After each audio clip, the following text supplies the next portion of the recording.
ምርኮኛዋ ሰላይ ደራሲ አረዴ ዚመርማን ተርጓሚ ዳኛ መላኩ ምርኮኛዋ ሰላይ መጽሐፉ ወደ አማርኛ ተተርጉሞ ሐምሌ 2001 ዓ.ም ታተመ በሰገነት ሚዲያ ብቻ።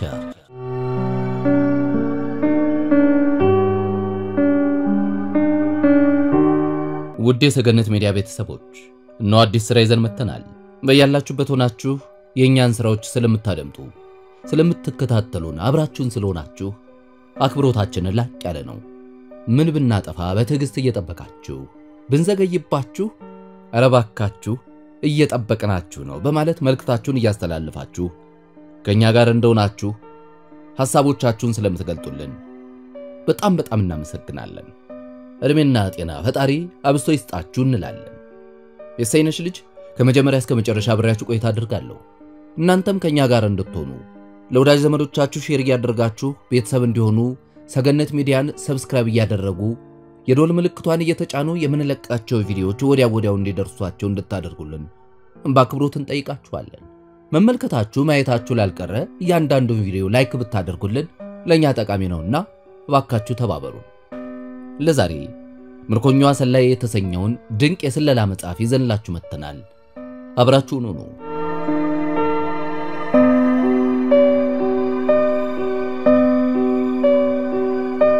ክፍል 8 የመጨረሻ ክፍል።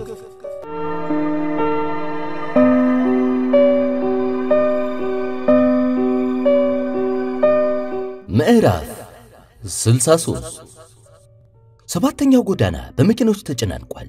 እንትዮቹ የተሰኘው ጨዋታ ገና ማለቁ ስለሆነ ከ50 ሺህ በላይ የሚገመቱት ተመልካቾች ወደ የቤቶቻቸው ለማቅናት የመኪኖቹንና የእግረኞቹን መንገድ አጨናንቋቸዋል። ላሪሳ እንዲህ አይነት ግርግር ስለምትጠላ አሜሪካ የምትባለውን ሀገር ረገመቻት። ከሰዎቹ መካከል ግማሾቹ እንኳን በባቡር ወይም አውቶቡስ ቢጠቀሙ ኖሮ በዚህ የትራፊክ ግርግር ውስጥ አትያዝም ነበር። ሳብ የተሰኘው መኪናዋን አንዲት ኢንች እንኳን ማንቀሳቀስ አልቻለችም። ይባስ ብሎ መታጠፊያው ላይ አንድ አደጋ በመድረሱ መኪናዎቹ መንቀሳቀስ አቅቷቸዋል። የተረገመ የመኪናውን መሪ በእጇ መዳፍ ደበደበችው። የመረጃ ምርመራ ማዕከሉ በሰሜን አቅጣጫ መንገዱን አቋርጦ የሚገኝ ቢሆንም እሷ ግን በደቡብ በኩል ናት። ከመኪና ማቆሚያው ውስጥ መውጣት ብትችል እንኳን በአራት መደዳ ተደርድረው የቆሙትን መኪናዎች አልፋ የምትሄድበት ቀዳዳ አታገኝም። በዚህ አይነት ህንጻውን ብትዞር እንኳን 30 ደቂቃ አይበቃትም። ከዚህ በቀጥታ እየነዱ ለመውጣት ደግሞ አይመቻቸውም። ላሪሳ ማርሽ አስገብታ መኪናዋን ወደ ማቆሚያው መለሰችና በሩን ከፍታ ወጣች። አካባቢው በጮት እየተናጋ ነው። ደጋፊዎች ይጮሃሉ፣ ይዘፍናሉ። ጥሩምባዎች ከየአቅጣጫው ይነፋሉ። አንድ የሰካራሞች የሙዚቃ ቡድን እየተዘበራረቀ ዜማ እያሰማ ነው። መገናኛ ላይ ሶስት የፖሊስ መኪናዎች ሁለት የሚጨቃጨቁ መኪናዎችን ከበው መቆማቸውን አስተዋለች። በቆሙት መኪናዎች መካከል እየተሽለከለከች ወደ ምርመራ ማዕከሉ ህንጻ መጓዝ ጀመረች። ሉባና ድኗቸው ነፃ ሆነው እንድታገኛቸው በልቧ ተመኘች።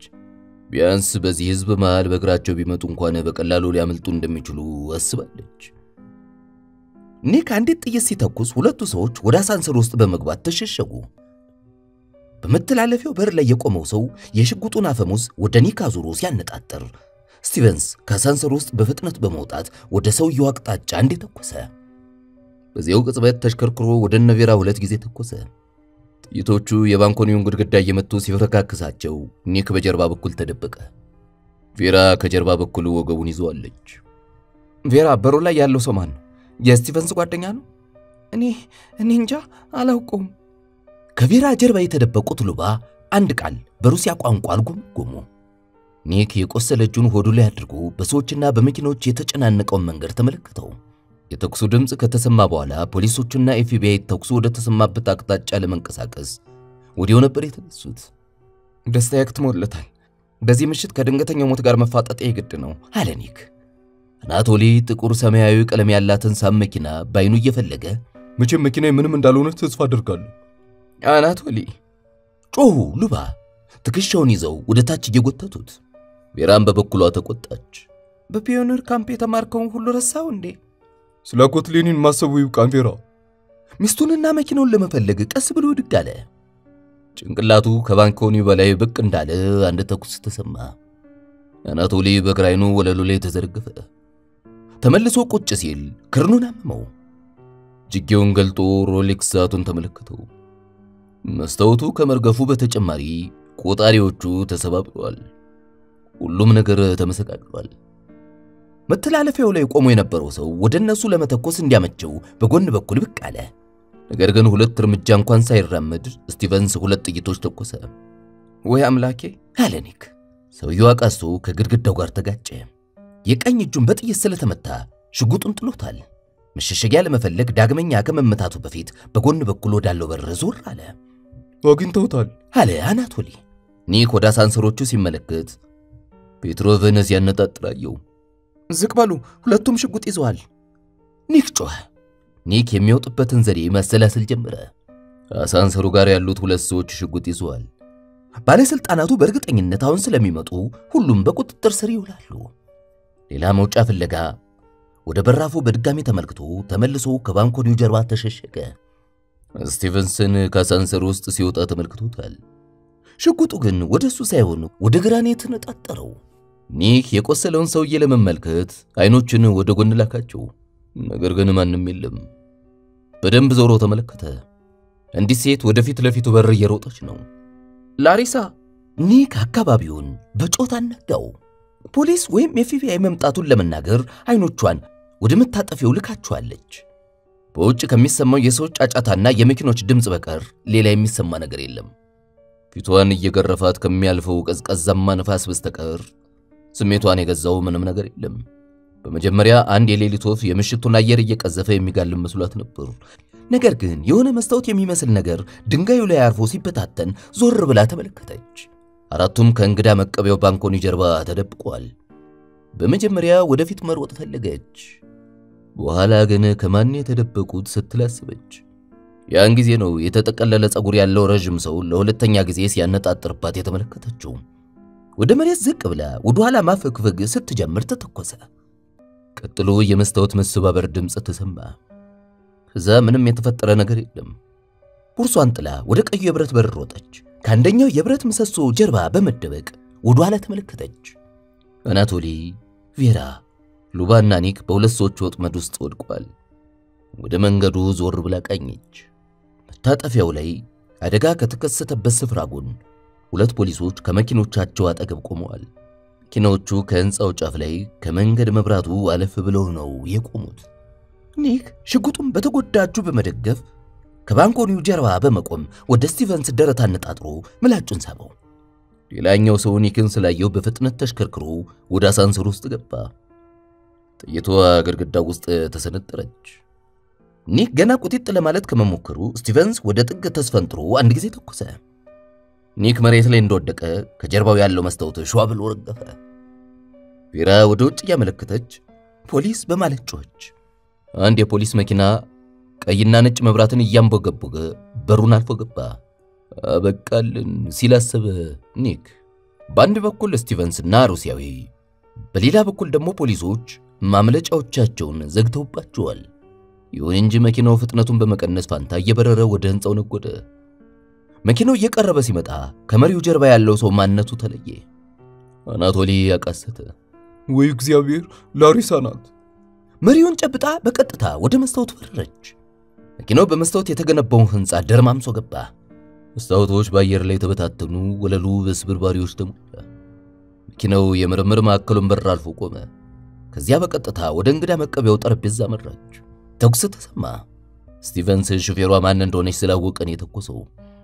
መኪናው ወደ ግራ ታጥፎ እንደገና ወደ ቀኝ ተመልሶ ከባንኮኒው ጀርባ ተንሳጥቶ ቆመ። ኒክ ዘሎ በመነሳት ወደ ስቲቨንስና ፔትሮቭ አቅጣጫ ተኮሰ። አናቶሊ ራሱን ዝቅ አድርጎ ወደ ፖሊስ መኪናው ከሮጠ በኋላ የፊት ለፊቱን በር ከፍቶ የእናቱን እጅ ጨበጠው። ዝቅ በይ ሲል ጮኸ።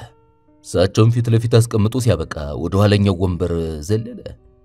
ቬራ ወደ ኋላኛው በር ሮጣ ከፈተችው። ኒክ ና ወደዚህ። ቅጆቹን ወደ ውስጥ ወርውራ እሷም ተወረወረችና የኋላኛው ወንበር ላይ በመተኛት ዞር ብላ ተመለከተች።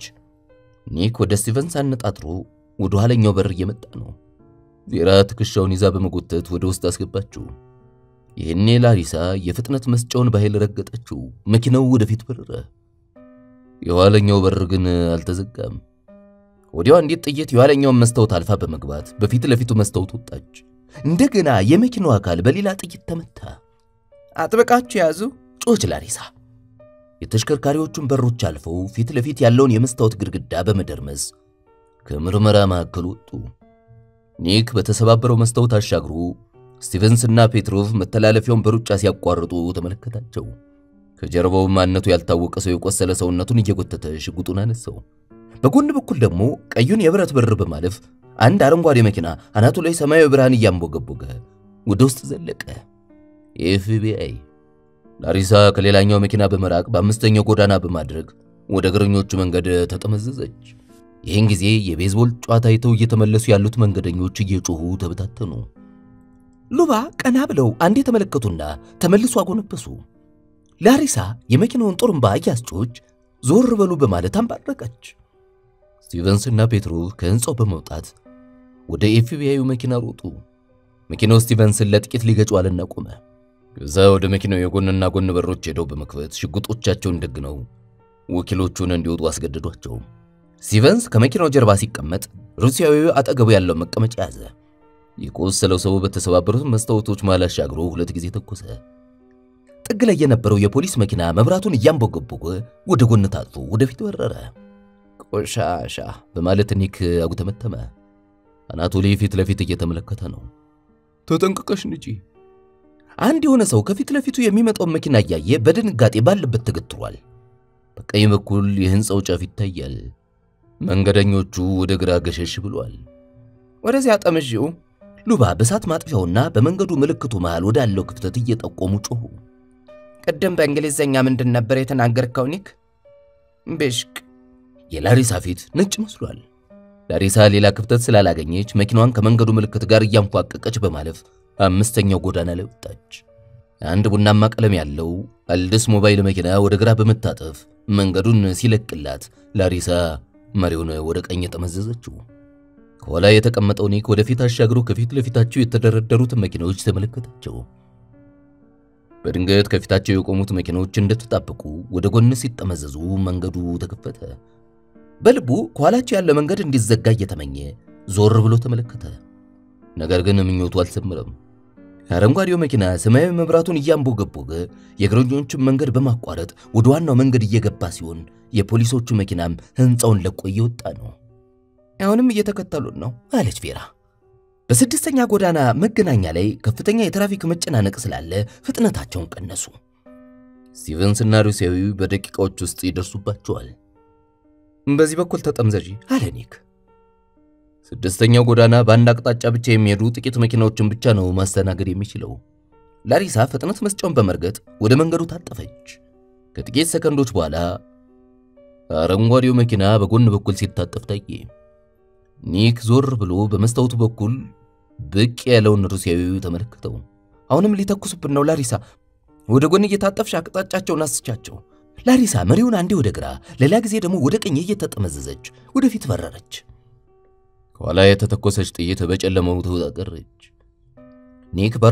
ኒክ በሩን በቆሰለው እጁ በመደገፍ ጭንቅላቱን በመስኮቱ በኩል ብቅ አድርጎ ወደ አረንጓዴው መኪና ጎማ በማነጣጠር ተኮሰ። እድል ከሱ ጋር ስለሆነች የመኪናው የፊት መብራት አደቀቀው። ላሪሳ ጮኸ አናቶሊ። ከፊት ለፊት ከቁጥጥር ውጭ የሆነውን መኪና ለመሸሽ እየተሯሯጡ ነው። ወዴት መሄድ እንዳለባቸው ግራ ስለገባቸው ግማሹ ወደፊት ይሮጣል፣ የተቀሩት ወደ ኋላ ይመለሳሉ። ላሪሳ የመንገዱን ጠርዝ በመያዝ ወደ ግራ ታጥፋ ወደ ሰፊው የአንድ አቅጣጫ ብቻ መተላለፊያ ወደ ሆነው ፖርትላንድ ጎዳና መራች። በተሳሳተ መንገድ እየተጓዙ ነው። ሩምባዎች ከየአቅጣጫው ይሰማሉ። ከፊት ለፊታቸው የሚመጣውን የፖሊስ መኪና በመፍራት ሾፌሮቹ መኪናዎቻቸውን ወደ ጎን አስወጧቸው። በመኪናዎቹ ውስጥ እየተሽለኮለኩ በሚሲሲፒ አቅጣጫ በረሩ። ስቲቨንስና ሩሲያዊው ከኋላ እየተከተሏቸው ነው። ከነሱ ጀርባ ደግሞ ሌላ የፖሊስ መኪና በመኪናዎቹ ባህር ውስጥ ሰጥሞ ቀርቷል። ወደ ዋሽንግተን ጎዳና እንደተቃረቡ ላሪሳ ኒክ በየት በኩል ሊድ በማለት ጮኸች። ቀጥታ ወደ ፋብሪካዎቹ ነጂ አለ ከፊት ለፊት የተንጣለለው ሜዳ እየተመለከተ። በተላለፊያው ላይ ቆሞ የነበረው ፖሊስ የመኪናቸውን መብራት በመመልከት መገናኛው ላይ ያሉት መኪናዎች በሙሉ አስቆማቸው። በመኪናው ውስጥ ባሉት ሰዎች ብዛት በመገረም እንዲያልፉ በእጁ ምልክት አሳያቸው። ፖሊሱ ራሱን እየነቀነቀ አረንጓዴውን መኪና አሳለፈው። አናቶሊ መብራቶቹንና ጩኸቱን አጥፈው አለ ኒክ። መኪናው ከአንድ ጉብታ ጋር ተጋጭቶ በመፈናጠር አንድ ጠባብ የአስፋልት መንገድ ላይ እንዳረፈ ሉባ ጩኸታቸውን ለቀቁት። ከፊት ለፊታቸው ለህንጻዎቹ መገንቢያ የሚውል ሰፊ መሬትና የባቡር ሐዲዶች ተዘርግተው የሚታዩ ቢሆንም አንድ እህል የጫነ ባቡር መንገዱን ዘግቶባቸዋል። ቬራ ወደ ቀኝ ተመለከተች። በዚህ በኩል አንድ መንገድ አለ።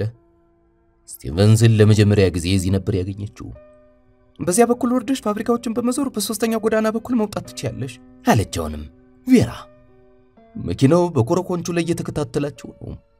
በግርግር ውስጥ የተዋጠው የፖሊስ መኪናም ለመውጣት እየታገለ ነው። አንድ አይነት ግራጫማ ቀለምና ይዘት ያላቸው እህል የጫኑ መኪናዎች በሰልፍ ተደርድረዋል።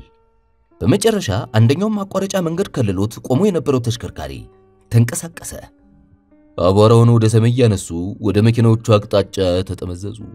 ከፊት ለፊት ወንዙን ተከትሎ የተዘረጋ ሸዋማ መንገድ አለ። እሱን ተከትለው ከሄዱ ወደ ሚሲሲፒ የሚያስገባቸውን አስፋልት ያገኛሉ። መጨረሻ ላይ ባለው መጋዘንና ባሸዋው መሃል ማለፍ ትችያለሽ አለች ቬራ። የመኪናው የፊት መብራቶች ክፍተቱ ላይ አረፉ። ስቲቨንስ ግን በአቅራቢያቸው ደርሶ ነበር። ተኩስ ተሰማ። በቀኝ በኩል ያለው የኋላ ጎማ በትንትን ወጣ። መኪናው ከግራ ወደ ቀኝ ሲናወጥ ላሪሳ ጮቶ አለቀቀችው። አናቶሊና ላሪሳ አንድ ላይ መሪውን በመጠምዘዝ መኪናውን ለመቆጣጠር ጥረት ማድረግ ያዙ። ነገር ግን መኪናውን በአሸዋ ቁልል ውስጥ ከመሰካት አላዳኑትም። ኒክ በሩን ከፍቶ እንደወጣ በርከክ ብሎ ሽጉጥን በሁለት እጆቹ በመያዝ መተኮስ ጀመረ። ነይ ውጪ አላት ቬራን። አንድ መከለያ ለማግኘት ባይኖቹ አካባቢውን ቃኘ። በጎን በኩል ወደ ፋብሪካዎቹ ምድር ቤት የሚያስገባ አነስተኛ የእንጨት በር ይታያል። በዚህ በኩል አረንጓዴው የኤፍቢአይ መኪና ወደ ቀኝ በመታጠፍ በአሸዋው ቁልል ጀርባ ዞረ። ስቲቨንስና ሩሲያዊው ከመኪናው በመውጣት መተኮስ ጀመሩ። ኒክ አስፈላጊ ካልሆነ በቀር ላለመተኮስ በማሰብ እዚያው ባለበት ተደብቆ ተቀመጠ። 3 ጥይቶች ብቻ ናቸው የቀሩት። ቬራ ቅጆቹን በእጇ እንደያዘች ዝቅ ብላ ወጣች።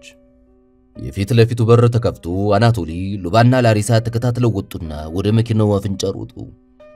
ኒክ ቬራ ጮኻ ተጣራች። ሽጉጡን ወደ ስቲቨንስ ደግኖ ወደ ኋላ እየተሳበ እኔ ሽፋን እሰጣችኋለሁ በማለት ጮኸ።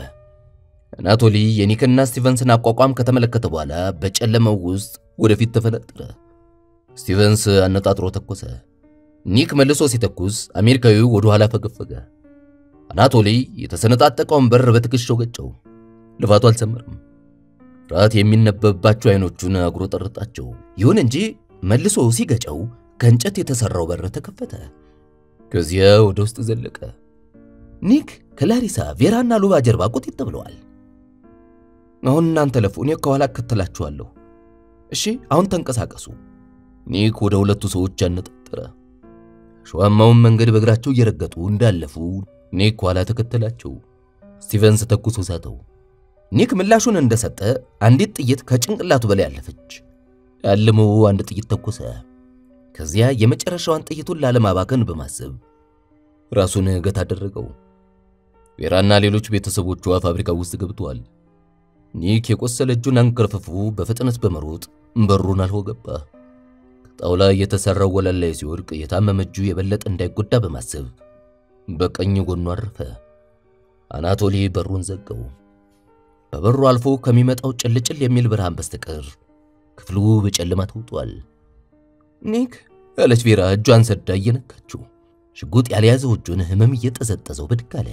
ወዲያው እጆቹና ልብሱ ምን ያህል በወለሉ ቆሻሻ እንደተጨማለቁ አስተዋለ። የእጆቹን አቧራ እያራገፈ ዘይት የሚለውን አየር ማገው። አንድ ደረጃ ይቻለሁ አለ አናቶሊ እጁን ኪሱ ውስጥ እየከተተ። እናም ከኪሱ ውስጥ ያወጣውን ክብሪት ለኮሰው። በጀርባ በኩል የሚያስኬድ መንገድ አለ። በክብሪቱ ብርሃን በመጠቀም ኒክ ዙሪያውን ቃኘ። የዛጉ የናፍጣ ሞተሮችና በርሜሎች በየቦታው ተበታትነው ይታያሉ። ክፍሉ ከፏፏቴ የሚመጣን ውሃ ወደ ኃይል የሚቀይሩበት ሳይሆን አይቀሩም። ቀጥሎ ከአንደኛው ማሽን ሰርጎ በመውጣት መሬት ላይ የፈሰሰውን ጥቁር ዘይት ተመለከተው። ኒክ ሲወድቅ እዛ ላይ ነበር ያረፈው። ዞር ብሎ በአናቶሊ ጣቶች መሃል የምትንጨለጨለውን ክብሪት ታያት። አናቶሊ አለ ኒክ በመጮህ። ይሁን እንጂ ዘግይቶ ነበር። እሳቱ ቆዳውን ስለለበለበው አናቶሊ ክብሪቱን መሬት ላይ ጣለው። በመጀመሪያ የጠፋ ከመሰለ በኋላ መልሶ ተቀጣጠለ። ብዙም ሳይቆይ ሰማያዊ ቀለም ያለው የእሳት ነበልባል ከመሬቱ ላይ ሲነሳ ታየ። ሉባ ድምጻቸውን ከፍ አድርገው ጮሁ። ክፍሉ በጭስ ተሞላ። እሳቱ የዘይቱን መስመር ተከትሎ ወለሉን አካለለው። በፍጥነት ካልተንቀሳቀሱ እሳቱ ደረጃው ላይ ይደርስና መንገዳቸውን ይዘጋባቸዋል። ኒክ ወደፊት እየሮጠ ተንቀሳቀሱ በማለት ጮኸ። ከእሳቱ እየራቁ ወደ ክፍሉ መሃል ሲጠጉ ኒክ ከውጭ አንድ ድምጽ ሰማ። ዞር ብሎ ሲመለከት ስቲቨንስና የሶቪየት ወኪል በሩን ሰባብረው ወደ ውስጥ ሲገቡ አያቸው። ላሪሳ፣ ሉባና አናቶሊ ተከታትለው ደረጃውን መውጣት ጀመሩ። ምናልባት እሳቱ ሊያቆማቸው ይችል ይሆናል አለች ቬራ። ኒክ በእነሱ አቅጣጫ የተደገነውን ሽጉጥ ተመለከተው። ቬራ በማለት ጮኸ።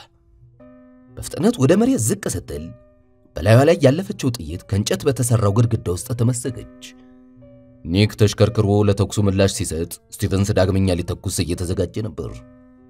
ስቲቨንስ ከአንድ ምሰሶ ጀርባ ተደብቆ ካሳለፈው በኋላ መልሶ ብቅ አለ። ኒክ ምላጩን ሳበው። ናውጣ አንተ ይወሻለች። ምላጩን ደግሞ ደጋግሞ ሳበው። ነገር ግን አንዲት ጥይት እንኳን አፈሙዙን አልፋ መሄድ አልቻለችም። ሽጉጡን ወደ አንድ ዕቃ ማጠራቀሚያ ውስጥ ወርውሮ ከቬራ ኋላ መሮጥ ያዘ። አንዲት ሌላ ጥይት ከጀርባ የነበረውን የእንጨት ምሰሶ በስታገባች። የእሳቱን ነበልባልና ሙቀት ከኋላቸው ትተው ደረጃዎቹን መውጣት ጀመሩ። ስቲቨንስና ሩሲያዊው በቆርቆሮ በርሜል መካከል እሳቱን ለማለፍ እየታገሉ ነው። በጨለማው ውስጥ እየታገሉ ደረጃዎቹን በመውጣት ሁለተኛ ፎቅ ላይ ደረሱ። አናቶሊ ግድግዳውን እየዳበሰ ሲሄድ አንድ አነስተኛ የብረት በር አገኘ። እጀታውን ይዞ ሲከፍተው ላሪሳ ሌላ ክብሪት ለኮሰች። ወዲያው አንድ ትልቅ አይጥ በሻገተ ጥራጥሬ መሃል ሲሽለከለክ ታየ። ቬራ በድንጋጤ ጮኸ። በሩ ከድንጋይ ከተገነባ ግድግዳ ጋር ተያይዞ መስራቱን ያስተዋለው ኒክ የአንድ መጋዘን ምድር ቤት ሳይሆን አይቀርም አለ። ሉባ በክብሪት እሳት እየታገዙ ደረጃዎቹን ቁልቁል እየወረዱ እየመጡ ነው፣ እሳቱም ኃይሉን ጨምሯል አሉ። ቬራ ሁለቱ ሰዎች ደረጃዎቹን መርገጣቸውን እንዳስተዋለች ፍጥነቷን ጨመረች። ከጀርባቸው ያለው ወለል በእሳት ተይዟል። ጭሱ እንደ ጉም እየተከተለተለ ነው። ኒክ ጥግ ላይ አንድ አሮጌ በርሜል እንዳለ አስተዋለ። ቬራ እርጅኝ፣ እናንተ ጉዟችሁን ቀጥሉ፣ እንደርስባችኋለን አላቸው። ከኋላ ወደ ሌሎቹ ዞሩ። ሌሎቹ ደረጃዎችን መውጣት እንደጀመሩ ኒክና ቬራ አሮጌውን የዱቄት በርሜል በጎን በኩል አስተኝተው እያንከባለሉ ወደ ደረጃው አናት ወሰዱት። ስቲቨንስና ፔትሮቭ መታጠፊያውን አልፈው ብቅ እንዳሉ ኒክና ቬራ በርሜሉን ቁልቁል ለቀቁት። በርሜሉ በደረጃዎቹ ላይ የተንከባለለ ቁልቁል ተምዘገዘገ። ስቲቨንስ የሩሲያዊውን ትከሻ ይዞ ጎተተው። ጥቂት ሰከንዶች ቆይቶ በርሜሉ ከግድግዳው ጋር በመጋጨት በትንትኑ ወጣ። ኒክ የቆሰለ እጁን እያንከረፈፈ፣ ቬራ በበኩሏ መረጃዎቹን እንደያዘች መሮጥ ጀመሩ። ሶስተኛው ፎቅ ላይ የደረሱት አናቶሊ፣ ላሪሳና ሉባ መውጫ ቀዳዳ እየፈለጉ ነው። ላሪሳ በቀኝ በኩል አንድ የብረት በር እንዳለ አስተዋለች። በግራ በኩል ሉባ በማሽኖች ወደ ተሞላ ሰፊ ክፍል እየተደናቀፉ ገቡ። በድንገት ከስር አንድ ፍንዳታ ተሰማ። ወለሉ ተንቀጠቀጠ። ኒክ ቆሞበት የነበረው ወለል ተንሸራተተ። ወደ ታች እንዳይወድቅ መፍጨርጨር ያዘ። አሉ ሉባ ለእርዳታ እጃቸውን እየዘረጉ። ብረት የተሰሩት መንሸራተቻዎችና ተሽከርካሪዎች ስፍራቸውን በመልቀቅ ተንኳኩ። የርግቦች ተነስተው መብረር ጀመሩ። አይጦች በየአቅጣጫው ተተረማመሱ። ኒክ ከጀርባ ያሉት መስኮቶች በትንትናቸው ሲወጣ ሰማ። ጥቂት ቆይቶ ሁሉም ነገር የተረጋጋ መሰለ። ሳንቃዎቹና ከብረት የተሰሩ ማሽኖች ወደ ቀድሞ ቦታቸው ተመለሱ። አናቶሊ ከፊቱ ላይ አቧራውን እያራገፈ አንዱ የነዳጅ በርሜል ፈንድቶ ይሆናል አለ። ወለሉ ላይ ወድቃ የነበረችው ላሪሳ ግድግዳውን በመደገፍ ተነሳች። በአቧራው የተነሳ እያሳለች አይኖቿን አርቃ ላከቻቸው። ተመልከቱ ሌላ ህንጻ። ምንም ቃል ሳይነጋገሩ ሁሉም ወደፊት ሮጡ። አንድ ትልቅ በር አጠገብ እንደደረሱ ኒክ ላቡን ከፊቱ ላይ ጠረገው። አየሩ በእሳቱ ሙቀት የተነሳ ይፈጃል። ኒክ፣ ቬራና አናቶሊ በሩን አልፈው በተሰነጣጠቀው ሳንቃ ላይ መራመድ ጀመሩ። ጥቂት እንደተራመዱ በአንድ ረጅም ህንጻ ውስጥ ሶስተኛ ፎቅ ላይ እንደቆሙ ተረዱ። መስኮቶችን አልፈው በሚገባው ብርሃን በመታገዝ ኒክ ክፍል ውስጥ ያሉትን ተሽከርካሪዎች፣ መዘውሮች፣ መሰንጠቂያዎችና እርስ በርስ የተጠላለፉትን መንሸራተቻዎች ተመለከታቸው። ኒክ ጎንበስ ሲል አንድ አይጥ በቬራ እግር ላይ ሲንሸራተት በማየቱ በእግሩ መታው። እሷም አንድ ሌላ አይጥ መታች። ከዚያ በኋላ ግን ብዙ አይጦች እየተከታተሉ መውጣት ስለጀመሩ እነሱን ማስቆም አስቸጋሪ ሆነ። በደበቂያው ጎሪያቸው በፍንዳታ በመናወጡ አይጦቹ እየተከታተሉ ከማሽኖቹ ጀርባ በመውጣት በተሰነጣጠቀው በር በማለፍ ቁልቁል ደረጃዎችን መውረድ ቀጥለዋል። ኒክ ወደሷ በመሄድ የብረቱን ርብራብ ተደግፎ ቆመ። እጁን ወደ ቬራ ሲዘረጋ አንድ ፀጉራም እንስሳ እጁን ነከሰው። በድንጋጤ ሲዘል የአንደኛው አይጥ ጀርባ ላይ አርፎ ነበር። ለጥቂት አመለጠው እንጂ የቬራን እጅ ይዞ ከዚህ እንውጣ አለ። ሉባን ደግፈው አይጦቹን እያባረሩ ደረጃዎቹን መውረድ ቀጠሉ። ከውጭ የፖሊስ መኪናዎች ጩኸት ይሰማል። ይህ ማለት ደግሞ የእሳት ማጥፊያ መኪናዎች ይኖራሉ ማለት ነው። ፍጠኑ ሲል ጮኸ አናቶሊ። የታችኛው ወለል ላይ እንዳረፉ መተላለፊያው በጭስ መታፈኑን አስተዋለ። ህንጻው በጥቂት ደቂቃዎች ውስጥ ሙሉ ለሙሉ ሊያያዝ ይችላል። ስቲቨንስና ፔትሮቭ ወደ ቆሙበት አቅጣጫ እየጠቆመ እዚያ ጋር ናቸው አለ። በዚህ በኩል ቬራ ጮኸች። ደረጃዎቹ ከመጋዘኖቹና ከማሽኖቹ ጀርባ በተፈናቀሉት አይጦች ተሞልቷል። ከሚንቦገቦገው እሳት ለማምለጥ አንዳቸው ባንዳቸው ላይ እየተደራረቡና እየተነካከሱ ሕይወታቸውን ለማዳን እየተፍጨረጨሩ ነው። ኒክ፣ አናቶሊና ላሪሳ ሁለቱን ሴቶች አስቀድመው እየሮጡ ሳለ ኒክ ባቱን የነከሰውን አይጥ አሽቀንጥሮ ጣለውና የደረጃውን መደገፊያ አጥብቆ በመያዝ ቁልቁል ወረደ። ከኋላው ስቲቨንስና ፔትሮቭ እየሳሉ በፈራረሰው በር በኩል በማለፍ ወደ እነሱ እየመጡ መሆናቸውን አውቋል። ኒክ አንገቱን ጠምዞ ቀና ሲል ስቲቨንስ በመሰሶች መሃል አሾልኮ ሽጉጡን ከደገነ በኋላ መልሶ ሲተው ተመለከተ። እዚያ ላይ ሆኖ ማንንም መምታት እንደማይችል በማወቁ ሊሆን ይችላል አፈሙዙን የመለሰው። ድንገት ህንጻው በሌላ ፍንዳታ ተናወጠ። ኒክ ወደፊት ተወረወረ። መስታወቶቹ ረገፉ። ከጀርባው ቆሞ የነበረው ግድግዳ ወደ ፍርስራሽነት ሲለወጥ ባለማመን አፈጠጠ። አሁን ስለ ፖሊሶቹ የሚያስቡበት ጊዜ ላይ እንዳልሆኑ ገብቶታል። በአንድ የሆነ መንገድ ካላመለጡ እዚሁ ከስላሉ። ኒክ ከፊት እየመራ አይኖቹን በክፍሉ ግድግዳዎቹ ላይ ያንከራተታቸው። ነገር ግን የትኛው መንገድ ነፃ ሊያወጣቸው እንደሚችል እስካሁን አላወቀም። ቀና ብሎ ተመለከተው። ሁለቱ ሰዎች ደረጃዎቹን መውረድ ጀምረዋል። አይጦቹ ዋናውን ክፍል በመተው በስተቀኝ በኩል እየጎረፉ ነው። ኒክ የቬራን እጅ እየያዘ በዚህ በኩል እንሂድ አላት። ኒክን እየተከተሉ አይጦቹ በሚሄዱበት አቅጣጫ ጀርባ አንድ ሌላ ህንጻ፣ ሌላ የማሽኖች ክምችት፣ አለበለዚያ ደግሞ ወደ ውጭ የሚያስወጣቸውን የነጻነት በር ያገኙት ይሆናል። አንድ ተኩስ ተሰማ። ስቲቨንስና ፔትሮቭ ወለሉ ላይ አርፈዋል። ዝቅ በሉ በማለት ቬራ ጮኸች። ራሳቸውን ዝቅ አድርገው በማሽኖች መሃል ተሽለኮለኩ። ኒክ ዞር ብሎ ቀደም ብለው የወረዱበትን ደረጃ በሳት ሲያዝ ተመለከተ። ክፍሉ በጭስ ተሞላ። ማየት የፈለገውን ነገር አላገኘም። ስቲቨንስና ፔትሮቭ በጭሱና በማሽኖቹ መሃል በመግባት ተሰውሯል። አናቶሊና ላሪሳ ወደ ብረት በሩ ሮጡ። ኒክ ሁለቱን ሰዎች ለማየት ወደ ኋላ ቀረት አለ። በሩን አልፈው እስኪወጡ ድረስ አሳዳጆቹን ሊያቆማቸው ወይም ሊያደናቅፋቸው ይግድ ነው። እማዬ ከዚህ ምሰሶ ጀርባ ተደበቂ ያለች ቬራ ወደ በሩ እየሮጠች። አናቶሊ፣ ላሪሳና ቬራ የበሩን እጀታ በመያዝ በኃይል ሳቡት። ነገር ግን በሩ ምንም አይነት ንቅናቄ አላሳየም። ከውጭ ተቆልፏል አለ አናቶሊ። ኒክ የእግር ኮቴ ድምጽ ሲሰማ የብረቱን ዘንግ ከፍ አድርጎ ያዘው። ሽጉጥ ቢኖረው ይኖሮ ሲል አሰበ። አይኖቹን ወዲያና ወዲህ እያቅበዘበዛቸው። ሽጉጥ እጁ ላይ ቢኖር ኖሮ አንድ ነገር ውልብ አለ። አይኖቹ ወደ ጎን ተወረወሩ። ፔትሮቭን ያለፈው ሆኖም ኒክን አላየውም፣ ለመተኮስም አልተዘጋጀም። ኒክ የሰውየውን አይኖች ተከትሎ ወደ ግራ ሲመለከት ረጅሙ የተጠቀለለ ጸጉር ያለው ስቲቨንስ ሽጉጡን በሁለት እጆቹ በመያዝ ወደ በሩ ሲያነጣጥር አየ። ዝቅ በሉ ሲል ኒክ አንበረቀ። ጥይቷ ስትስፈነጠርና አናቶሊ ዞር ሲል አንዱ አይኖቹን በፍርሃት በልጥጦ ዝቅ ለማለት ሞከረ። ነገር ግን ዘግይቶ ነበር። ጥይቷ ግንባሩን አልፋ ገባች። ደሙ ከግንባሩ ላይ እየፈለቀ ቁልቁል መውረድ ሲጀምር ወደ ጎን ወደቀ። ቬራ አናቶሊ ብላ ጮኸች። ሮጣ በመሄድ አጠገቡ ተንበረከከች። ኒክ ዞር አለ። ረጅሙ ሰው አፈሙዙን ወደ ቬራ ዞሯል። ሌላ ተኩስ እንደተሰማ ቬራ በማለት ጮኸ። በዚያው ቅጽበት አይኖቹን ጨፈናቸው። አንድ ነገር ማድረግ ይችል ነበር። መፍራት እየተንቀጠቀጠ አይኖቹን ቀስ ብሎ ከፈታቸው። ቬራ ቆማለች። ያየውን ባለማመን ስቲቨንስ ዳግም እንደሚተኩስ እርግጠኛ በመሆን ዞር አለ። ነገር ግን ስቲቨንስ ሽጉጡን ጥሎ መሬት ላይ ተዘርሯል። ኒክ የፎይታ ስሜት ተሰማው። በ10 ጫማዎች ርቀት ሪቻርድ ስቲቨንስን በአንድ ጥይት ያሰናበተው ቪክቶር ፔትሮቭ ቀጥ ብሎ ቆሟል። ሽጉጡ ከሚንቀጠቀጠው እጁ ላይ ወርዶ መሬት ላይ አረፈ። አስገድዶኝ ነው፣ እሱ ነው ይህን እንድሰራ ያስገደደኝ በማለት አጉረመረመ። ፊቱ ነጥቷል፣ አይኖቹ ደም መስለዋል። እሱ የውጅስ ነው ያስገደደኝ አለ።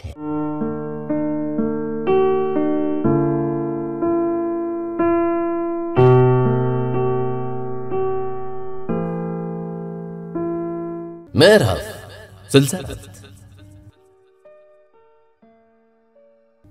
ቶሚ ሊችተን ፈገግ አለ። ከዚህ በፊት ተሰምቶት በማያውቀው ሁኔታ ሰውነቱ ግሏል። ፋብሪካው በሚወጣው ጭስና የእሳት ነበልባል የተነሳ ወደፊት መቅረብ አልቻለም። ከቃጠሎ ስፍራ 50 ያርድ ያህል ራቅ ብሎ አሸዋ ላይ በመቆም ሽቅብ በሚተለተለው የእሳት ነበልባል ወገግ ያለውን ጨለማ እያስተዋለ ነው። የእሳት አጥፊ ሰራተኞች እንኳን ደፍረው መጠጋት ስላልቻሉ ትኩረታቸውን በአካባቢ ያሉትን ሰዎች በማዳን ላይ አድርገዋል። ደሙን ለማቆም ሹራቡን በእጁ ዙሪያ ጠመጠመው። ከመረጃ ምርመራ ማዕከሉ ጀርባ እስከ ፋብሪካዎቹ ድረስ ያለው መንገድ በእግሩ ነው የተወጣው። ተፈላጊዎቹ ሰዎች በእሳቱ እንደማያመልጡ ማወቁ ፎይታውን አላብሶታል። ዞር ብሎ ተመለከተ። ከመታየቱ በፊት ከዚህ ስፍራ መጥፋት አለበት። ሪፖርተሮቹና የቴሌቪዥን ባለሙያዎች አካባቢውን እየወረሩት ነው። የመኪኖቹ የጩኸት ድምጽና መብራቶች በእሳቱ ነበልባል ድምጽ ተውጠዋል። ከፊት ለፊት አንድ የእሳት አደጋ ሰራተኛ በርቀት ከቆመ መኪና ላይ አንድ ረጅም የውሃ ጎማ እየጎተተ ነው። ሊችተን ወደ ሰውየው ቀረብ አለ። ከውስጥ ሰው አለ እንዴ? እርግጠኛ ለመሆን በማሰብ ጥያቄውን ሰነዘረ። ሰውየው ሳቀ። እዚያ ውስጥ ቢኖር እንኳን ምንም የሚወጣበት መንገድ የለም። ሊችተን ፊቱን እያዞረ ይህንን ነበር የምፈልገው በማለት አሰበ። የማለት ደግሞ መረጃዎቹ እሱ ከስቲቨንስ ጋር አድርጎት የነበረውን ውል አነፍንፈው ሊያገኙ ከሚችሉ ሰዎች ጋር አብሮ ወድሟል ማለት ነው። ሁሉም ነገር በታቀደለት ሁኔታ ባይሄድም ቢያንስ ማንም ጣቱን ወደሱ አይቀስርም። እሱን የሚከስ ማንም አይኖርም። ደስታና ሐዘን እየተፈራረቁበት ወደ ከተማዋ በራ። ቁስሉ እየጠዘጠዘው ነው። ጥይቷን ከሰውነቱ ውስጥ ካወጣ በኋላ ሁሉም ነገር ወደ ቀድሞ ሁኔታ ይመለሳል። ምናልባትም በ6 ወራት ውስጥ ወይም ከዚያ በበለጠ ጊዜ ሩሲያውያኖቹ ኮምፒውተሩን ሊሰርቁ ሲመጡ ወጥመድ ውስጥ ያስገባቸው ይሆናል።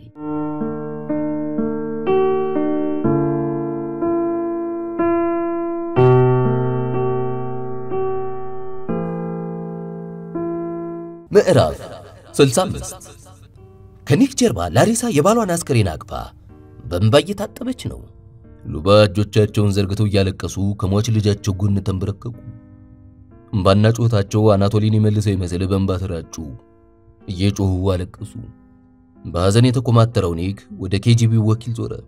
ስለምንድን ነው የምታወራው? ቪክቶር አጠገቡ ስለሚተለተለው ሳሳ ሳይጨነቅ ከስቲቨንስ አስከሬን አጠገብ ሄዶ ተንበረከከ።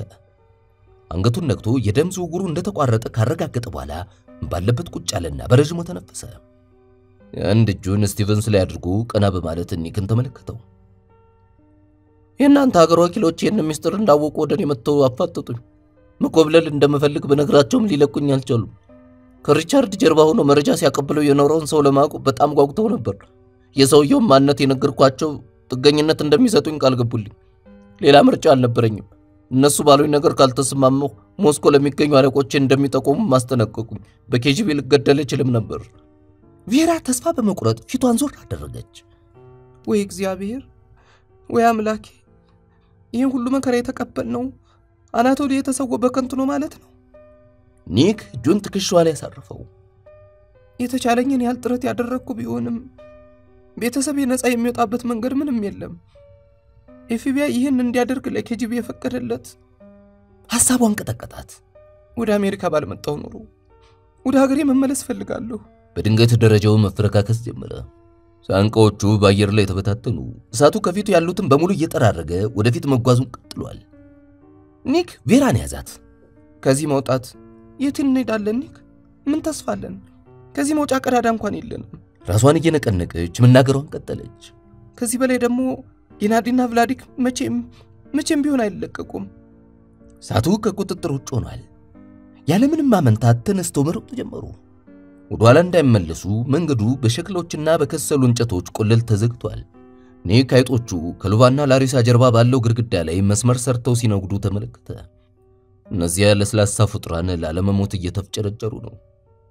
ድላችን በዚህ ላይ የተመሰረተ ነው። ከኔ በላይ ይህን ቦታ የሚያውቀው ሰው የለም። ኑ አለ ኒክ የቬራን እጅ እያዘ። ከዚያም ወደ ቪክቶር ዞሮ ከዚህ መውጣት ከቻልን የቬራን ቤተሰቦች ነፃ የማውጣበት መንገድ እየታየኝ ነው። አንተ ትተባበረናለህ? ቪክቶር ላቡ በጉንጮቹ ላይ እየወረደ በመስማማት ራሱን ነቀነቀ። በሚገባ ረዳችኋለሁ አለ ለመጨረሻ ጊዜ ወደ ስቲቨንስ እየተመለከተ። ቬራና ቪክቶር ሉባን ሲያነሷቸው ኒክ በበኩሉ ቀስ ብሎ ላሪሳን ብድግ አደረጋት። ፊቷ በእንባ ጎርፍ ታጥቧል። አልችልም፣ ትቼው አልሄድም አለች ራሷን እየነቀነቀች። ኒክ የአናቶሊን አስከሬን በጨረፍታ ተመልክቶ ላሪሳን በግድ አስነሳት። በመጨረሻ ፊቷን አዙራ ጭንቅላቷን በኒክ ትከሻ ላይ ያሳርፋ ለቅሷን አቀለጠችው። ጥቂት ተራምደው መታጠፊያው አጠገብ እንደደረሱ ፊቷን አዙራ ጮች። አንድ ግዙፍ ምሰሶ እንደወደቀ ኒክ ወደፊት እየገፋ ወሰዳት። የወደቀው ምሰሶ በሪቻርድ ስቲቨንስ እግሮች ላይ በማረፍ ለብሶ በሳት እንዲያያዝ አደረገው። ኒክ ዞር ብሎ እያየ አናቶሊም ወደ አመድነት መቀየሩ እንደማይቀር አሰበ። ኒክ ብላጮች ቬራ በእጆቿ እናቷን ደግፋ ይዛ ቤት በኩል እንሄድ። ሴቶቹ የግድግዳውን ግርጌ በመያዝ እየጎረፉ ነው። በቀኝ በኩል ታጠፉ። ቬራ ሉባና ቪክቶር ከፊት እየመሩ ከርቀት ወደሚታየው መታጠፊያ ገሰገሱ። በድንገት የእንጨት መንቃቃት ድምጽ ተሰማ። ቪክቶር ቀና ብሎ ተመለከተ። ከአናታቸው በላይ ያለው ርብራብ በሳት እየተያያዘ ነው። ዞር በሉ! ተወሩሮ ወደ ኋላ በመሳብ መሬት ላይ ጣላቸው። ጣሪያው በከፊል በመደርመሱ ቋሚዎቹና ርብራቦቹ እየተሰባበሩ ቁልቁል ወረዱ። ቬራ እየተፍጨረጨረች ለመነሳት ሞከረች። አንድ የሆነ ነገር ላይዋ ላይ እየወጣ ነው። የተወሰኑ አይጦች ቢጫ ጥርሶቻቸውን አሽለው እየወጫጨዋት ነው። በእጇ መንጭቃ እየጣለቻቸው ተንከባላ ተነሳች። አይጦቹ እየተንጫጩ በየአቅጣጫው ተርመሰመሱ። ነገር ግን ወዲያው በሰከንዶች ውስጥ ወደ ግድግዳ ጥግ በመመለስ በተቃራኒ አቅጣጫ ሸመጠጡ። ኒክ እነዚህ አስቀያሚ ፍጥረታት ወደ ውስጥ መመለሳቸውን ሲመለከት ያለው ምርጫ ይህ ብቻ መሆኑን ተገነዘበ። ላሪሳን እየጎተተ ወደፊት ሲሮጥ ቪክቶርና ቬራ ሉባን ይዘው ተከተሉት። ኒክ መንገዱ በዚህ በኩል እንደሆነ እርግጠኛ ነህ? ጠየቀች ቬራ። ዝም ብለሽ ሩጪ። ወደ ፋብሪካው እምብርት ሲመለሱ ጢሱ ይበልጥ ጨልሞ አገኙት። ከተወሰነ ርቀት በላይ ለማየት እጅግ ያዳግታል። ላሪሳ ንጹህ አየር ስላጠራት እያለቀሰች ኒክ ትከሻ ላይ ደግፋለች። የሴቶቹን መንገድ በመከተል ጉዟቸውን ቀጥለዋል። አንድ መተላለፊያ ሲያገኙ የሮጡ ገቡበት። ሆኖም በመጨረሻ ከሸክላ በተሰራ ግድግዳ ታጥቦ ነበር። ኒክ ንጹህ አየር ፈለጋ ጉሮሮን በእጁ ያዘው። ሙቀቱ ለመተንፈስ የሚያስፈልገውን ኦክሲጅን ሰብስቦ ይዞታል። ከግድግዳው ግርጌ ባለ አንድ ቀዳዳ መሃል አይጦቹ አንድ ባንድ ሲወጡ ተመለከታቸው። ኒክ ወደ ግድግዳው ሄዶ አይጦቹን በእግሩ እየመታ ካባረረ በኋላ ጎንበስ ብሎ ተመለከተ። ነፃ የሚያወጣቸው ቀዳዳ። ቬራ፣ ቪክቶር ነው ወደዚህ። እናንተ ሁለታችሁ እነዚህን ነገሮች አባሩ አለ ወደ ሉባና ላሪሳ ዞሩ። ሴቶቹ በመጀመሪያ የተናገሩ አልገባቸውም ነበር። በኋላ ግን አይጦቹን እየደበደቡ ወደ ኋላ ማስመለስ ያዙ። ኒክ ጣቶቹን ወለሉ ላይ ባለ አንድ ስንጥቅ መሃል ከተታቸው። ቬራና ቪክቶር ጣውላውን ወደ ላይ ሲፈለቅቁት ሚስማሮቹ ለቀቁ። ክፍተቱ ይበልጥ ሰፋ። 1 2 3 በማለት ቬራ ጮች ታግለው ሳንቃውን አላቀቁት። ከስራቸው የሚታየው ጥልቅ ጨለማ ማብቂያ የለውም። ያኛውንም ነቀሉት አለ ኒክ። ሁለተኛውንም ሳንቃ በህብረት ነቅለው ጣሉት። ከቀዳዳው ውስጥ ሳያቋርጥ የሚፈስ የውሃ ድምጽ ተሰማ። የሚያዩትን ባለማመን ውሃው ወደ ውስጥ ገብቶ በእግሮቻቸው ስር እስኪያልፍ ድረስ ሳንቃዎቹን አንድ ባንድ መንግለው ጣሏቸው። ውሃው ከህንጻው ስር በተገነባ ቱቦ ውስጥ እያለፈ ነው አለ ኒክ ድምጹን ከፍ አድርጎ። ሉባና ላሪሳ ገለል ሲሉላቸው ሁለት አይጦች ወደፊት ተፈነጠሩ። ያለማወላወል ራሳቸውን ወደ ጉድጓድ ውስጥ እንደጨመሩ ውሃው ይዟቸው ብስ አለ። ኒክ ሳቅ አለ። ይህ ግድብ በአንድ ወቅት ለፋብሪካው አገልግሎት ጥቅም ላይ ይውል ነበር። ኒክ ቀና ብሎ እየተመለከታቸው በሚሲሲፒ ባህር ውስጥ መዋኘት የሚፈልግ አለ አላቸው።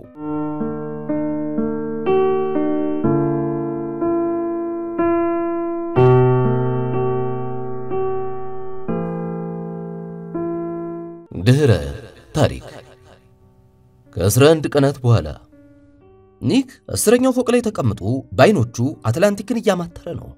የቆሸሸው መስታወት የደፈረሰው ውሃ ከሰማያዊ ሰማይ የሚገናኝበትን መስመር ከማየት አላገደውም። አይኖቹን መለስ አድርጎ ወደ ብሪጅተን የባህር ዳርቻ ሸዋና ሰፊ አጥር ላካቸው። በመቶዎች የሚቆጠሩ ሰዎች ከሰዓት በኋላ በወጣቸው ፀሐይ ሙቀት በባህሩ ዳርቻ እየተዝናኑ ነው። ከአሜሪካና ከሶቪየት አይሁዶች በተጨማሪ የእነዚህ ወገን ያልሆኑ ጥቂት ሰዎች አሉ። ክፍሉ በቀይ ስር ሾርባ፣ አሳና የተጠበሰ ፒሮሽኪ ሽታ ተሞልቷል። ከማድ ቤቱ አካባቢ የሰዎች ድምጽ ይሰማል። በተፋፋቀው ከፕላስቲክ የተሰራ ምንጣፍ አሻግሮ ተመለከተ። ከ20 በላይ በሚሆኑ ከጎረቤት በተሰበሰቡ ወንበሮች የተከበበው ሰፊ ጠረጴዛ በተለያዩ ምግቦች እየተሞላ ነው። ስደተኞች፣ አስገራሚና ታማኝ ሴቶች ወደ ማድ ቤቱ ወጣ ገባ ይላሉ። ቬራ እጆቿን አንገቱ ላይ አድርጋ ታሻሽው ጀመር። የተረጋጋ ትመስላለህ፣ ግን በሐሳብ እንደተወጠርክ ታስታውቃለህ። ራሱን ባውን ታነቀነቀ። እኔም እንዲያ እየተሰማኝ ነው። ይህን ትበል እንጂ ደስታዋን ለመደበቅ አቅም አልነበራትም። በኋላ እየበላን እየጠጣን እየደነስን እንዝናናለን። በሩ ተንኳኳ። ኒክ፣ ቬራና የቀሩት ሴቶች በሙሉ በድንጋጤ ደርቀው ቀሩ። አንዲት ቀይ ጸጉር የወርቅ ጥርስ ያላት አጭር ሴት እጆቿን ሸርጧ ላይ ጠራርጋ ወደ በሩ ተራመደች። በሩን ከመክፈቷ በፊት ማን ነው አለች በሩሲያኛ ቋንቋ። ሳሻ ነኝ። ሴትዮዋ በሩን ከከፈተች በኋላ ወደ ኒክና ቬራ በመዞር ራሷን ነቅነቃ መልሳ ወደ ማድ ቤቱ ተመለከተች። ሉባ በቃሉ የቬራ እናት ከነሱ ጋር ባይመጡም ድግሱን ለማዘጋጀት ደፋ ቀና ሲሉ ነበር። ቬራ እጇን ሰዳ እጁን ስትነካው ኒክ ከተቀመጠበት ተነስቶ ወደ በሩ አመራ። ሉባ የሞስኮ ሽቶ የተርከፈከፈበትን ለስላሳ ሰውነታቸውን ወደ ሰውነቱ አስጠግተው አቀፉት። ኒክ የኔ ውድ፣ አንተ ባትኖር ኖሮ ምን ይወጣን ነበር? በጣም ድንቅ ሰው ነህ። ልክ እንደ ልጆቼ ነው የማይህ አሉት በሩሲያኛ። ሉባ ጀርባ ላሪሳ በማድ ቤቱ ክፈፍ በኩል ብቅ ስትል ተመለከታት። ቁመተ ሎጋዋ ውብ ሴት በፈገግታ ፈግታለች። አናቶሊ አስከሬን በፋብሪካው ፍርስራሾች ውስጥ ተቀብሮ የቀረበ ቢሆንም ሐዘኗን ለመርሳት እየጣረች ነው። ኒክ የሉባን ጉንጮች ሳመና መልሶ አቀፋቸው። አለቀሱ። የግራ እጃቸው ላይ በተጠመጠመው ስስ ፋሻ እንባቸውን እያበሱ መልካሙን ሁሉ እመኝልሃለሁ አሉት በሩሲያኛ። ለእርሶም ብሎ በእንግሊዝኛ መለሰላቸው። ከዚያም ወደ ቬራ ዞሮ ተዘጋጅተሻል? አዎ ብላ መለሰችለት። ኒክ ጠረጴዛው ላይ የተቀመጡትን ሁለት ሰማያዊ ቀለም ያላቸው ማግኔታዊ የኮምፒውተር ዲስኮች አነሳቸው። ከቬራ ጋር ተያይዘው እንደወጡ ግድግዳው ላይ የተሰቀለው የሩሲያ ሰዓት 10 ሰዓት ከ45 መሙላቱን በድምጽ አበሰረ። ልውውጡ በ15 ደቂቃዎች ውስጥ ይከናወናል። ከክፍሉ ሲወጡ በራፍ ላይ ከነበሩት ሁለት ሩሲያውያን ወንዶች ሰላምታ ቀረበላቸው። ከዚያም በሳንሰሩ ተጠቅመው ታችኛው ወለል ላይ እስኪደርሱ ድረስ ሸኟቸው። ልክ ወደ ውጭ እንደወጡ ኒክና ቬራ በረጅሙ ተነፈሱ። ከዚያም ዞር ዞር ብለው ከተመለከቱ በኋላ ከሞቃታማው አየር ሳቡለት።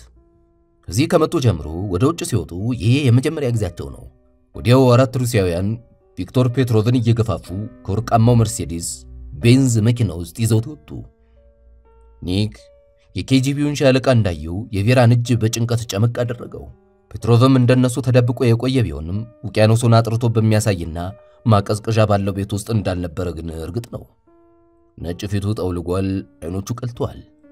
ኒክ አንድ ጊዜ ከኬጂቢ ጋር ስምምነት ከተደረገ ወዲህ የሶቪየት ስደተኞች ፍላጎታቸው እንደቀዘቀዘ ገምቷል። የኬጂቢን አባላት መቆጣጠር አዳጋች ከመሆኑም በተጨማሪ የትኛው ሰው ለአባት ሀገሩ የሚያገለግል ወኪል እንደሆነ ማወቅ ከባድ ነው። ኒክ፣ ቬራ፣ ፔትሮቭና ስድስቱ ሩሲያውያን ህንጻውን ታጥፈው አለፉ። ኒክ የዛሬው ጉዟቸው የታሪኩ መደምደሚያ እንዲሆን ተመኝቷል። በሳት ከተያያዘው የዱቄት ፋብሪካ በህይወት ተርፈው ለመውጣት የቻሉት በመከራ ነበር።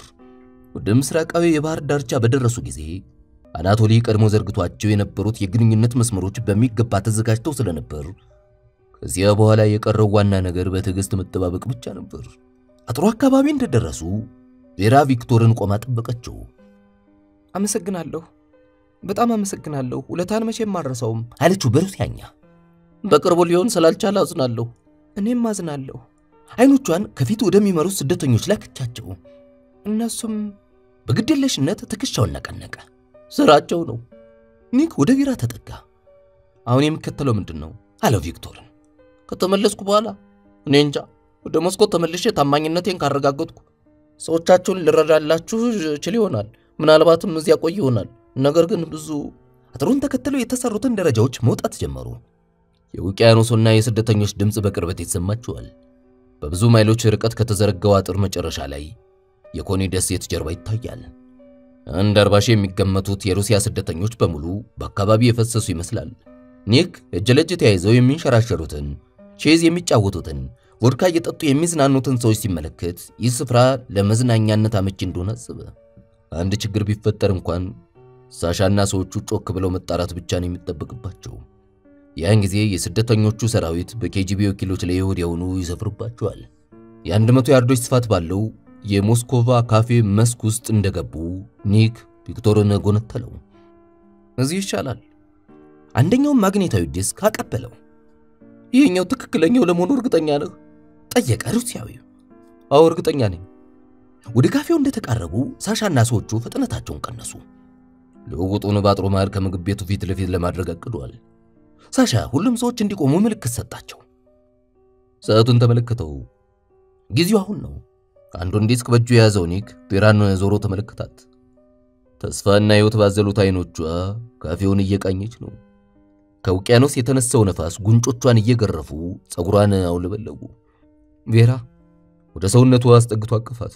ጉንጮ ላይ ስትስመው ፍቅሯ እንዳለቀ ስለገባው ለቋት ወደ ኋላ ፈገፈገ። ደህና ሆኜ ምን ለራት አትመለስም ማለት ነው? ተመልሶ እንደማይመጣ በራሱ ንቅናቄ ገለጸላት። እሷ ግን ልታግባባው ሞከረች። ቬራ ተመልከች። በጭንቅላቱ ወደ ካፌው አመለከታት። 3 ሰዎች ብቅ ሲሉ ታዩ። ሰዎቹ ጀርባ ሰውነቱ በከፊል የሚታይ አንድ ቀጠንና ረዘም ያለ ሰው ከአንድ ሕፃን ልጅ ጋር ይታያል። ቬራ ቃሰተችና የኒክን እጅ ይዛ ጨመቀችው።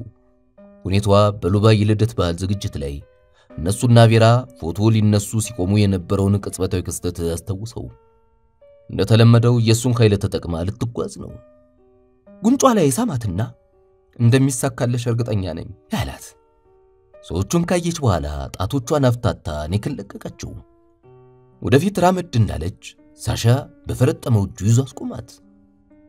እነሱ ወደዚህ ይምጡ፣ ጥቂት እርምጃዎች ብቻ። ሩሲያዊው ለቪክቶር ምልክት ሰጠው። ቪክቶር ሰማያዊውን የዲስክ ማቀፊያ እንደያዘ በቀስታ ወደፊት ተራመደ። 10 ጫማ ያህል እንደሄደ ዲስኩን ከፍ አደረገው። ከወዲያ ጫፍ ያሉት ሰዎች መልክቱን ስለተረዱ ረጅሙን ሰውና ሕፃኑን ልጅ ለቀቋቸው። እምብዛት ተፍጠን አለ ሳሻ ቪክቶርን። ቪክቶር ቀስ ብሎ ወደፊት ጠጋ ሲል ሰውየውና ልጁም ተመሳሳይ ነገር አደረጉ። እርምጃዎቻቸውን እየተጠባበቁ ጉዟቸውን ከቀጠሉ በኋላ እንደተላለፉ ልጁና ሰውየው መሮጥ ጀመሩ። ቭላዲክ፣ ጌናዲ፣ እማዬ ሁለቱም ተጫጫሁ። ይህኔ ኒክ ፊቱን አዙሮ ወደ ኋላ መመለስ ጀመረ። ቬራ ከልጇና ከባሏ ጋር ስትተቃቀፍ እሱ ከሳሻና ከሌሎች ሩሲያውያን 30 ጫማ ያህል ርቆ ነበር። ቆም ብሎ ዞሮ ተመለከተ። ቬራና ቤተሰቧ ተቃቅፈው በደስታ እንባ እየተራጩ ነው። ቬራና ጌናዲ ተቃቅፈው ተሳሳሙ። ልጃቸው ከማል ሆኖ ይወርቃል። ወዲያውኑ ሳሻና የሶቪየት ሰራተኞች ቡድኑ ቬራንና ቤተሰቧን ከቪክቶርና ከኬጂቢ ለመጠበቅ ዙሪያቸውን ከበቧቸው። ቪክቶር ዲስኩን በእጁ እንደያዘ ከሶቪየት ባልደረቦቹ ጋር ተቀላቀለ። ኒክ ቬራን ባይኑ ፈልጋት፣ ነገር ግን በቤተሰቧና በስደተኞች መሃል ተውጣለች። ፈገግ ብሎ ራሱን እየነቀነቀ ፊቱን አዙሮ ጉዞውን ቀጠለ። ጥቂት እንደተራመደ አንድ ሕፃን ልጅ ከፊቱ ቆመ። የ4 ዓመቱ ሕፃን ኒክን አየት አድርጎ ወደ አንድ ውሻ እየጠቆመ ጮኸ። ኒክ ፈገግ ብሎ ተንበረከከ። ልክ ነው፣ ውሻው በእንግሊዘኛ ምን እንደሚል ታውቃለህ? ሕፃኑ ፈገግ ብሎ እንደማያውቅ በራሱ ንቅናቄ ገለጸለት። ዋው ነው የሚለው። ልጁ ሳቀ። በውቅያኖሱ አሻግሮ ወደ ምስራቅ ተመለከተ። አይኖቹን ባጥሩ ላይ ቢያንከራትታቸውም የፈለገውን ነገር አላየውም። ፈረሶች በሩሲያኛ ኢጎጎ ነው የሚሉት። ኒክ ራሱን ቀና አድርጎ አይደለም ለማለት ራሱን አወዛወዘ። ሕፃኑ በሳቅ ተንከተከተ። ዛሬ ለራት እኛ ቤት መምጣት ትችላለህ? የመሳቁ ተራ ወደ ኒክ ዞረ። ልጁ ገና ሕፃን ቢሆንም እውነተኛ የሩሲያዊነት ባህሪ ተላብሷል። እንደ ሌሎቹ ሩሲያውያኖች ሁሉ ለመወደድና በልብ ውስጥ ሊያኖረው ጓጉቷል። አመሰግናለሁ ግን አልችልም። ሕፃኑ አለና ሰማያዊውን የዲስክ መያዣ እየነካ ይሄ ምንድነው በማለት ጠየቀው። ኒክ ዞር ብሎ ቪክቶርና ኬጂቢ ከይታ መሰወራቸውን አረጋገጠ። ቪክቶር ይዞት የሄደው እውነተኛውን የጋላንድ ሚስጥር ሳይሆን ባዶ ቀፎ ነበር። ይህንን የሰውና የዲስክ ልውውጥ ሐሳብ ያቀረበው ሩሲያዊው ቪክቶር ነው። ላለቆቹ ስልክ ደውሎ የዲስኩን ትክክለኛነት ከነገራቸው በኋላ ኒክን ጠርቶ መስኮ እንደሄደ በጉዳዩ ላይ እንደሚወያይ ነግሮት ነበር። እዚያ ከደረሰ በኋላ ምናልባትም ለስቲቨንስ መረጃ የሚያቀብለውን ድብቅ ሰው ለመፈለግ ፈቃድ እንዲሰጠው ለመጠየቅ አስቧል። ኒክ በድጋሚ ዞር ብሎ ተመለከተ። ቬራና ቤተሰቧ እንዲሁም ሌሎች ሰዎች በአካባቢው የሉም። ምንድነው ይሄ? ሕፃኑ በድጋሚ ጠየቀ። ይሄ ኒክ እውነተኛውን ዲስክ የያዘውን ማቀፍ ያከፍተው። ያኔ በውሃው ውስጥ እየዋኙ ወደ ሚሲሲፒ ባቀኑ ጊዜ ከውሃው በላይ ከፍ አድርጎ ይዙት ነበር። ይህን ለኤፍቢአይ ሊሰጡ አቅዶት የነበረውን ቅጂ ለሩሲያዊ ሕፃን ዘረጋለት። እንካ መጫወቻ ልጫወትበት። እንካ ወሰደው። ኒክ በዲስኩ ቀዳዳ መሃል እንጨት አስገብቶ ይህን ይዘህ እስከቻልክ ድረስ በፍጥነት ሩጥ አለው። ሕፃኑ ሰቃልና አንድ የሆነ ስህተት ሊሰራ የተዘጋጀ ይመስል ዙሪያውን በዓይኖቹ አማትሮ ወደፊት ተንደረደረ። ክሩ ከመያዣው ወጥቶ ተውለበለበ። ጥሩ አለ ኒክ በአሸዋው ላይ ተፍተፍ የሚለውን ሕፃን እየተመለከተ። ከዚያ በቆመበት ሆኖ መሳቅ ጀመረ። መንፈሱ የተረጋጋ ያህል ተሰምቶታል። ወዴት መሄድ እንዳለበትና የሐሳቡ መጨረሻ ምን ላይ እንዳረፈ አሁን ብልጭ ብሎለታል። አሁን የራሱን ኑሮ ይጀምራል።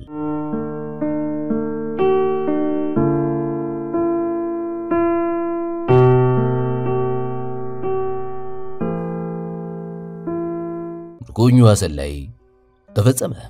ወደ ሰገነት ሚዲያ ቤተሰቦች እንዴት አገኛችሁት ይህንን ድንቅ መጽሐፍ? ከመጀመሪያው ጀምሮ ስለተከታተላችሁን አብራችሁን ስለነበራችሁ አክብሮታችን ላቅ ያለ ነው። ከወደዳችሁት ያንዳንዱን ቪዲዮ ላይክ ማድረጉን አትርሱ። ለወዳጅ ዘመዶቻችሁ ሼር ያድርጋችሁ ቤተሰብ እንዲሆኑ ጋብዙልን። ማሳሰቢያም አለን።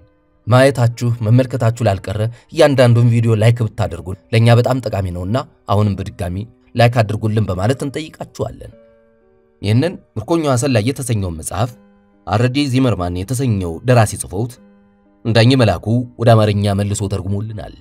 እኛ ደግሞ አነበብነውና ስለወደድነው ለእናንተ እንዲህ ባደመጣችሁት በሰማችሁት መልኩ አቀረብንላችሁ። ለእናንተም ክብር ይገባችኋልና ሁሌም እናመሰግናችኋለን። የኛ ቤተሰብ ስለሆናችሁ ስለምታደምጡን ስለምትከታተሉን። የሳይነሽ ልጅ ከመጀመሪያ እስከ መጨረሻ አብሬያችሁ ቆይታ አደረኩ። በቀጣይ በሌሎች ስራዎች እንገናኛለን። ሰላም ሁኑልን።